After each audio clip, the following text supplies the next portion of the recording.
Akhir-akhir ini ada banyak narasi yang mempertanyakan berita-berita Al-Quran yang bersentuhan dengan realitas alam semesta. Di mana realitas alam semesta itu dibahas dalam kajian-kajian yang bersifat scientific. Dan kemudian muncul judgement. Tidak semestinya kitab suci Al-Quran itu memasuki wilayah saintifik, wilayah ilmu pengetahuan, dikarenakan hanya akan memunculkan cocokologi belaka. Dan lebih jauh kemudian ada yang memperlawankan antara kitab suci Al-Quran dengan kitab sains. Tentu saja ini adalah sebuah kesalahkaprahan. Bagaimana sesungguhnya posisi berita-berita Al-Quran terhadap berita-berita atau bukti-bukti terkait dengan realitas alam semesta yang dikaji secara saintifik itu? Mari kita bahas di dalam program Hujah episode kali ini. Sahabat sekalian, ada kesalahkaprahan yang terjadi di sekitar kita ketika memperlawankan antara kitab suci Al-Quran dengan kitab sains. Dikarenakan kitab suci Al-Quran itu memang bukan kitab sains, dan kitab sains itu bukan kitab suci. Sehingga tidak pantas diperlawankan, istilahnya tidak apple to apple, untuk memperlawankan, memversuskan antara kitab suci dengan kitab sains. Masing-masing memiliki wilayah yang berbeda, cakupan yang berbeda. Jika mau kita sandingkan, maka padanannya, kesetaraannya adalah berita-berita di dalam kitab suci Al-Quran itu setara dengan fakta, secara dengan realitas alam semesta. Di mana di dalam pemahaman keislaman kita mengenal ada dua ayat, dua tanda-tanda. Yang pertama adalah ayat-ayat qauliyah, yaitu fakta, realitas, redaksional berupa kitab suci. Sedangkan yang kedua adalah ayat-ayat kauniyah, yaitu realitas yang dihamparkan di alam semesta. Jadi kalau mau dipadankan, maka kebenaran kitab suci itu setara dengan kebenaran realitas alam semesta. Sedangkan pemahaman terhadap kitab suci, yaitu tafsir-tafsir terhadap Al-Quran Al-Karim, barulah itu yang setara dengan tafsir alam semesta yang kita kenal sebagai ilmu pengetahuan atau sains itu. Maka kita melihat di sini, kitab suci itu mutlak kebenarannya, realitas alam semesta itu mutlak kebenarannya karena dia adalah fakta. Tetapi tafsir terhadap kitab suci itu relatif sifatnya. Sebagaimana ilmu pengetahuan, sains, itu juga relatif kebenarannya.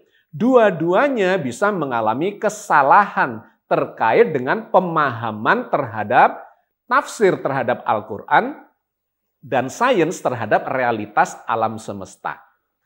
Nah sahabat sekalian, karena itu memang tidak layak untuk dipertentangkan, diperlawankan, diversuskan antara kitab suci dengan ilmu pengetahuan atau sains itu.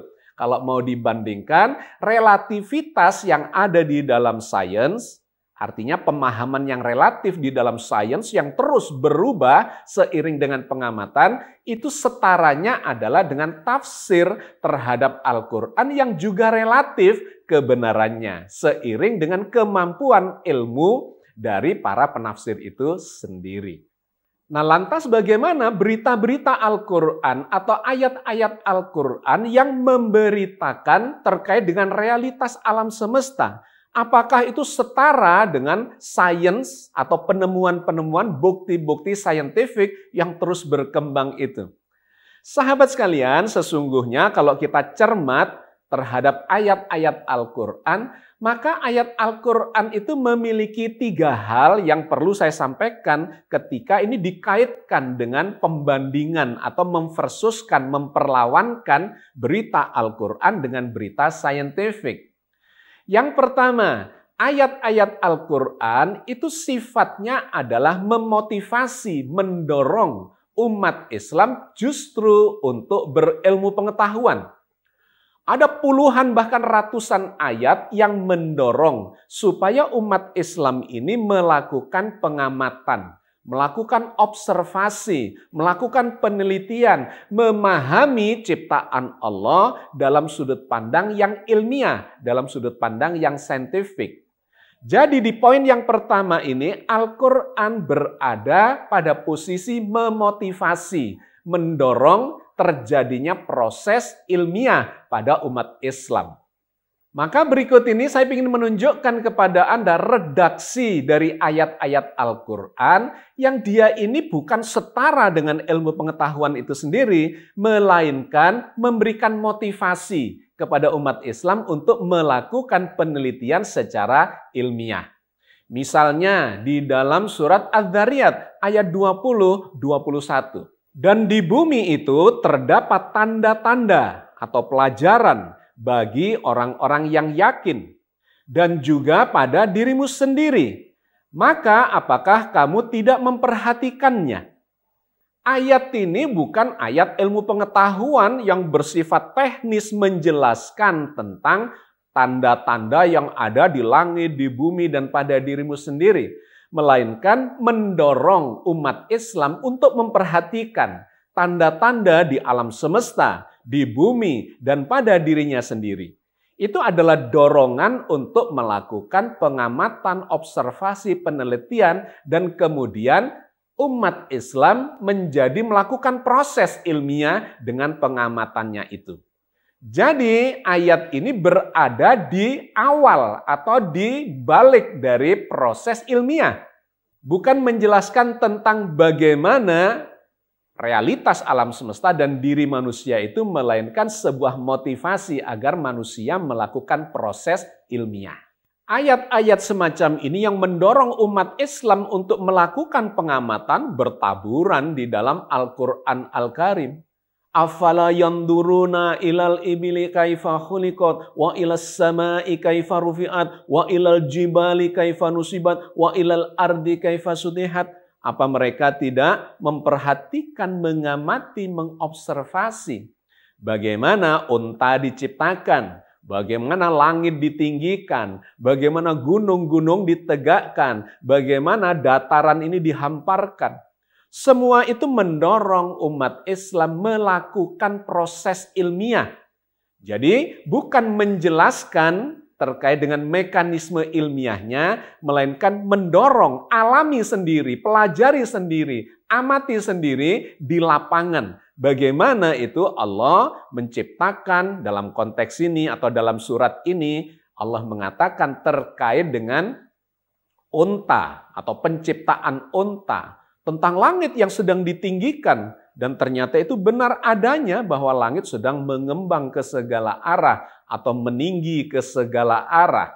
Bagaimana gunung-gunung itu tercipta atau terbentuk. Bagaimana bumi, dataran ini, daratan ini dihamparkan dan seterusnya.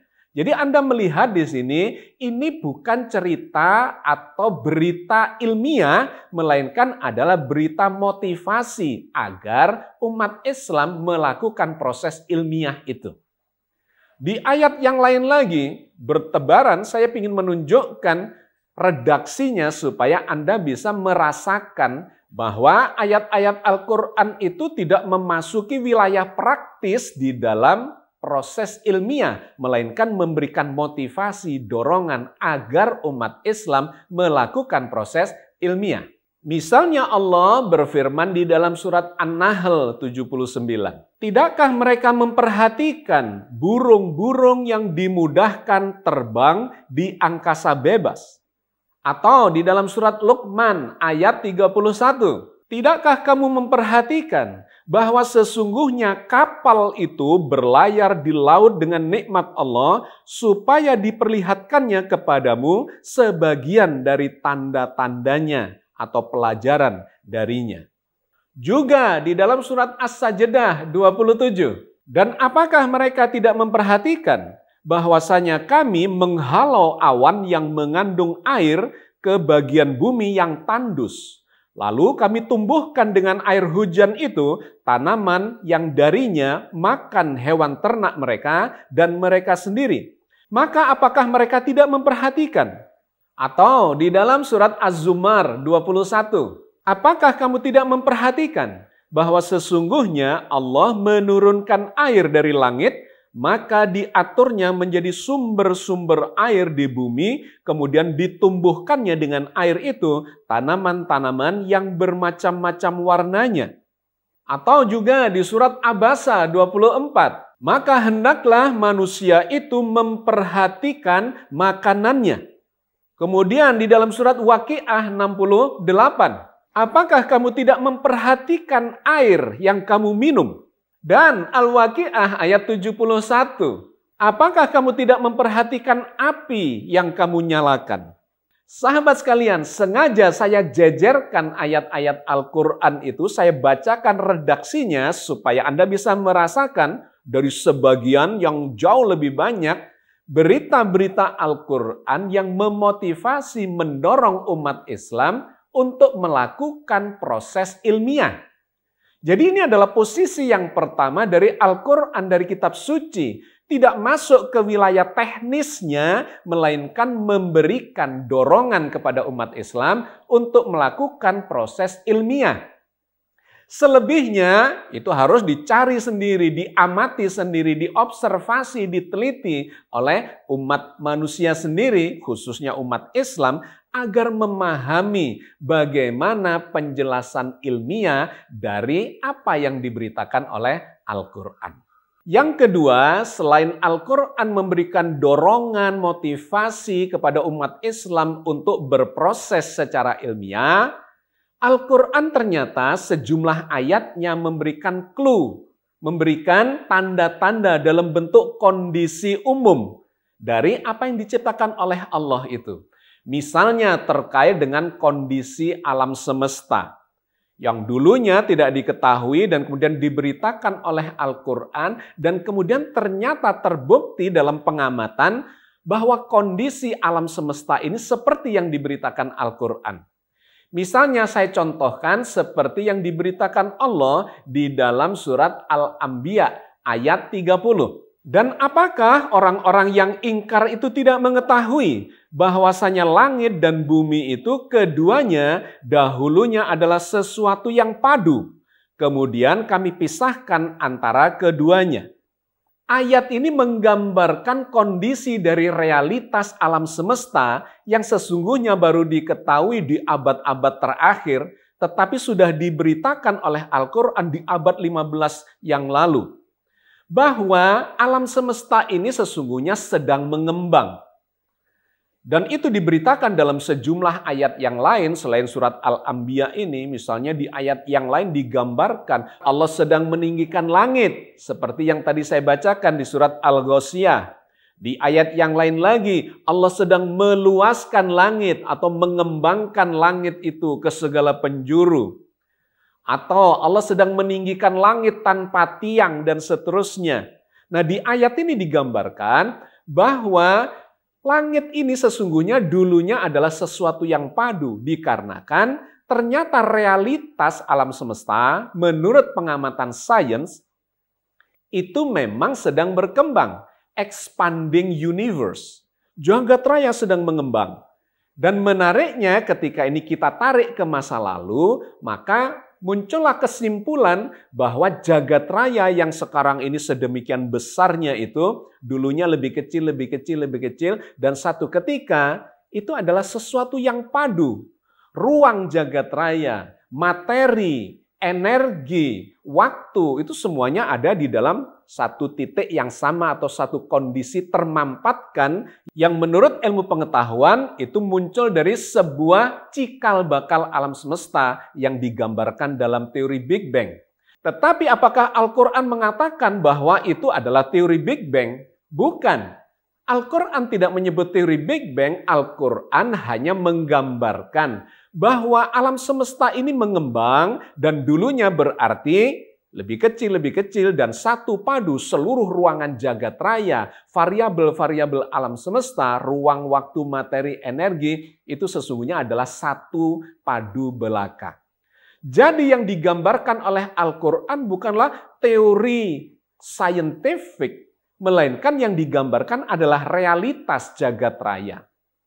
Dan ternyata itu terbukti atau dibenarkan oleh pengamatan dari para ilmuwan terhadap alam semesta yang sedang berkembang.